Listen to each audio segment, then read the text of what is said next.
Le processus REDD+ est pris en compte dans la politique forestière et la stratégie de développement durable. Ces instruments politiques sont indexés aux lois qui régissent la protection des ressources naturelles et les droits des communautés locales et populations autochtones CLPA. Cependant, les CLPA sont encore peu impliquées dans l'initiative et elles sont mal informées sur leurs droits en dépit de l'existence d'une loi protégeant les populations autochtones. Pour contribuer à améliorer le décor contextuel, marqué par des attentes et des défis majeurs en matière de gouvernance forestière et climatique, la RPDH mène le projet Intégrité dans les initiatives climatiques comme REDD+. Projet financé par l'Agence française de développement AFD, dont un des résultats majeurs est la réalisation d'une étude sur les risques de corruption dans le processus REDD+ en République du Congo. L'étude sur les risques de corruption dans le processus REDD+ au Congo s'inspire en partie de la méthodologie développée par Transparency International. Pour la mener, RPDH a également eu recours à des enquêtes de terrain ayant abouti à l'identification des différentes parties prenantes impliquées dans sa réalisation, ainsi qu'à des ateliers de réflexion et de validation des résultats. Les résultats de l'étude démontrent que les parties prenantes contribuent de manière essentielle à insuffler le changement positif dans le domaine de la gouvernance forestière et climatique en s'impliquant davantage dans la prise de décision au niveau local. À favoriser de nouvelles manières de gérer le processus REDD+,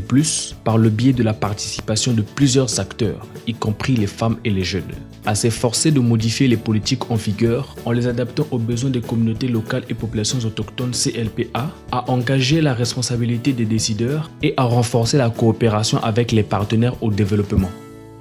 La cartographie réalisée a permis d'identifier de nombreuses parties prenantes et des risques parmi lesquels violation du consentement libre, informé et préalable, conversion des forêts naturelles en forêts plantées,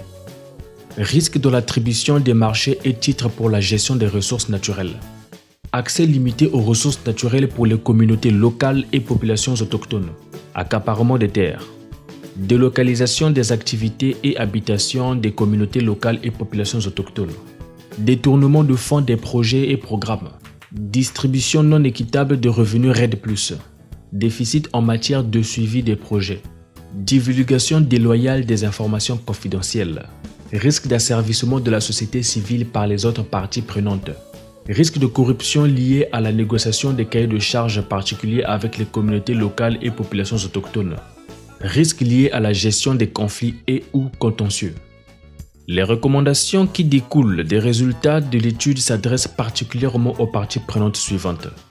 Au gouvernement, il s'agit d'améliorer la gouvernance publique et démocratique à travers le processus REDD+, afin de permettre aux parties prenantes de s'impliquer davantage dans les prises de décision.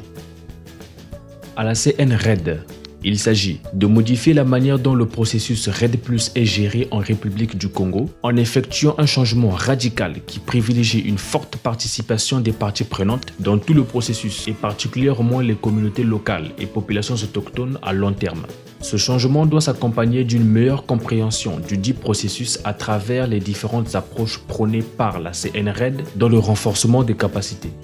Pour le secteur privé, il doit s'appliquer davantage dans le processus REDD+, à travers une participation active dans les campagnes de sensibilisation et en stimulant leur motivation sur la base des dialogues axés sur les questions de lutte contre le changement climatique, les causes véritables de la déforestation et la dégradation des forêts. Pour les partenaires internationaux impliqués dans le financement de la REDD+,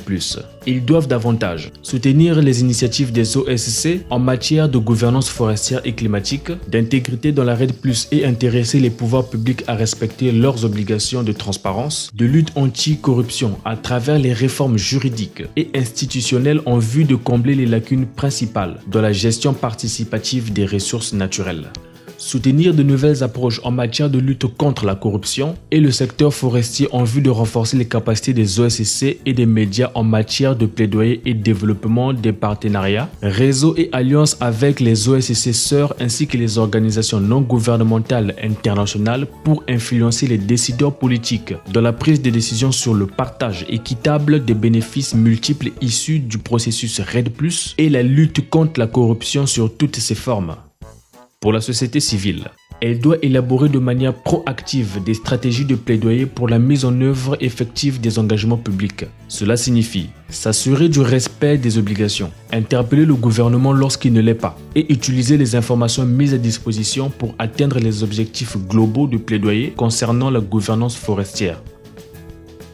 S'attacher avant tout à développer des compétences en matière d'observation indépendante et d'analyse des informations. Ceci permettra d'impliquer dans l'observation indépendante un plus large éventail d'organisations locales de la société civile capables de déchiffrer et d'utiliser les informations complexes concernant les forêts. Redoubler d'efforts pour renforcer la mobilisation citoyenne au moyen de la sensibilisation dans le cadre de la lutte contre la corruption.